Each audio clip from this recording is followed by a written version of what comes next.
So yeah, the thumbnail of this video is my desk. This is my desk right now in real life. I've not moved anything. I've just taken the picture and recorded. And it may seem like a very interesting creative choice, but what I'm trying to get across is that this desk, although it is messy, it has a story to tell. It tells you a lot about me. It tells you a lot about my circumstances, even if it doesn't seem like it on the surface. I mean, if we zoom in here to the finer details, I'll kind of leave it up to your interpretation, but what do you think this says about me? And I want to make the point that all of us human beings are so infinitely complex. We are beings of unlimited, infinite depth. But most of us haven't realized this, and I haven't for a long time because I just suppressed everything. I didn't know what I wanted, who I was, and to the extent I still don't really know those things. But now I've realized the sort of circumstances which led me to believe that I am not capable of, I suppose, great creative expression or great love, I suppose. But I am, and you are too. It's quite interesting to think about, right? Think about your memories and your childhood and even what you did yesterday. Like, there are memories you have that you've forgotten them. And then there's memories that you've forgotten that you've remembered them.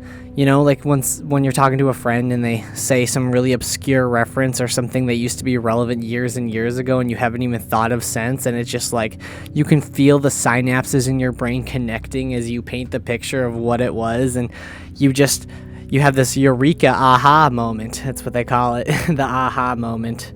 And you're like, dude, I can't believe you remember that. And it's like these small moments which I really enjoy. I really like it when somebody brings up a topic that I used to know, but I forgot that I remembered it, and then you remember it again, and the human brain is filled with those. Every single one of us, man, and some are less experienced than others, but it doesn't matter. Even so, even if you're fairly young, you have plenty of material to work with. You just have to pull it out of you. And sometimes it takes very extreme circumstances for this to occur, right?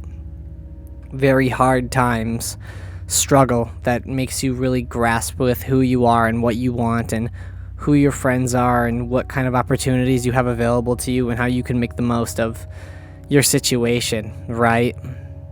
And I don't know, I hope people don't really relate to this, but in my experience, it's just like all of these things have been in front of me, but I've just ignored it. I've cast it aside.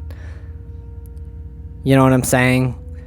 If you've ever read any of the great classic books, they're so detailed and there's so many little things that the author has included, and they just add so much depth to the world when added up over a great deal of time. And it's like, where do you think they got the ideas to include so many small, intricate, working, moving pieces in a complete novel? It's just they've lived life and they have just paid attention to it extensively, and then they have taken that knowledge out of it and they've derived all of this experience, and they can withdraw it after a lot of contemplation, I bet, but they can still withdraw it, and then they can include it in their works, right? I mean, a lot of these books are definitely carved through personal experience, right? I think of like Crime and Punishment, Dostoevsky's books, and like, man, they're just they're so good, man. And that author Dostoevsky was a man of great suffering, right?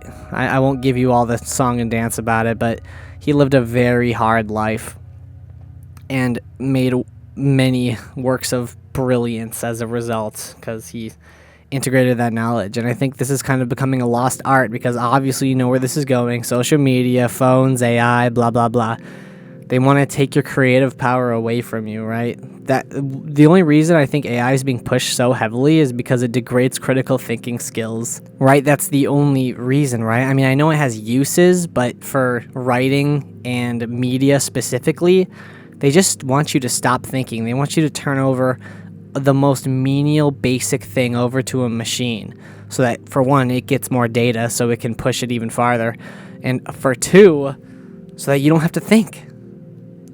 But once you open your eyes to this sort of truth, it's interesting. Things will change for you, hopefully. You can kind of start appreciating the moment more. That's a big thing. You can stop living in your head like I have done for the longest time, and you can learn to express yourself. You can discover yourself. And I mean, even if you don't think that you're creatively minded or artistic in any sort of sense, you are, because you are a human being, and innately human beings are meant to create, even if it doesn't seem significant, right? Even the way that you arrange your room, like again, my desk, can say a lot about you. That's a form of creative expression. All right, it's the subtle things. Even maybe the gifts that you give to other people too is another example. You derive certain memories and certain experiences, and you turn that into a gift idea that you then give away. And hopefully, most of the time, it's accepted. And I mean, even if it's not a big deal. Don't beat yourself up over it. But what I'm saying is that in your mind is a vault of vast knowledge and information from all of the thousands of days you've lived. And it's still there. You just have to access it, right? All your experiences are integrated somewhere deep within you. And that is why you communicate the way you do, and you have a sort of personality. Perhaps it's not entirely shaped by the environment, but your experiences do shape your interpretation of the world, especially traumatic ones, right? Right? Take any phobia, I suppose, or maybe if you suffered from abuse, I suppose, although this is kind of grim, you have a hard time trusting people. There's just like a bodily innate instinct that does not allow you to sort of be vulnerable. And I know what that's like, but you know, that's just an illusion. You can break free because you are capable of infinite love and infinite expression.